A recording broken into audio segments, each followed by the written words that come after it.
Hello, my name is Zach Weaver, and this is my presentation on the experiment, What's in the Water? So water is a vital aspect of life. It's required by all organisms for life and just overall maintenance of homeostasis, from fish or plants or even humans. All organisms need it, but if water is contaminated, it can impose challenges to those organisms. So in this study, a sample of water that is potentially contaminated was given to us, and we were tasked with identifying what these potential contaminants were. And to do this, we used infrared and nuclear magnetic resonance spectroscopy. Now, what is infrared spectroscopy? Infrared or IR spectroscopy is a measurement of the interaction of a compound with infrared light. And the machine on the left will produce a graph on the right that we look at to see the functional groups or chemicals that are within a compound. Now, similarly, NMR or nuclear magnetic resonance spectroscopy analyzes the structure within the compound. This is done by magnetic fields and measuring the interactions between them. Now, the machine on the left will produce a graph on the right in which we can analyze the structures and the ratio in which these structures appear within that compound. Now we know how we're going to analyze our sample. We need to know what might be in our sample. And these are the 15 possible contaminants that we're looking for in our sample. Now, in the first step of the process of identification, we must look at the IR, or the functional groups within these compounds. So methanol, for example, the first compound, we are looking for the functional groups that are present. So possible functional groups go across the top of the table, and the compounds are going down the side. And in methanol, we're looking, like I said, for functional groups. So we can see there are hydrogens bonded singly to a carbon, and as well as a hydrogen bonded to an oxygen. And so we'd mark this in our table, and we would go down the list for each compound, marking functional groups that are present. Next, for the NMR spectrum, we are looking for the types of the types of structures that are present. So here we're looking at hydrogen specifically. And one type of hydrogen that is present is the hydrogen bonded to the carbon. And that would be one peak compared to the second peak of the hydrogen bonded to the oxygen.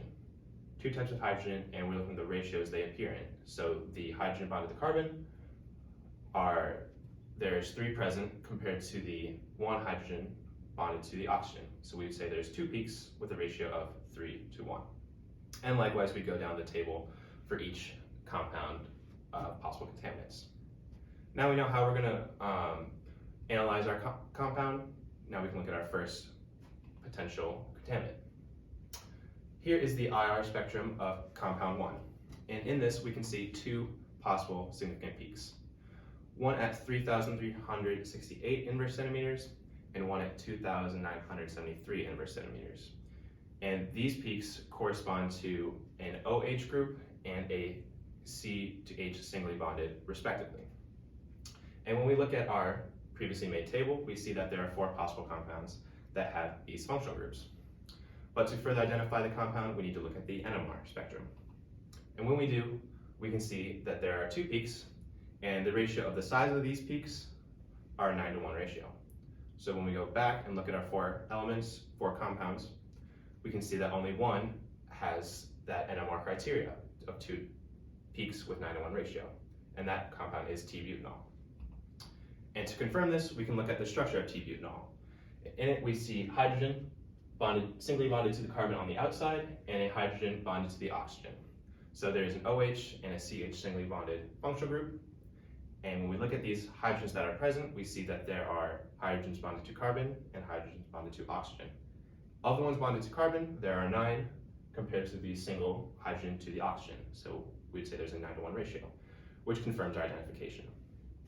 Now, if this sample is consumed in humans, the National Library of Medicine says that humans may experience dizziness, nausea, vomiting, drowsiness, and even headaches by consuming T-butanol. However, if it is the environment, Fisher Science reports that T-butanol has slightly toxic effects on humans, as already stated.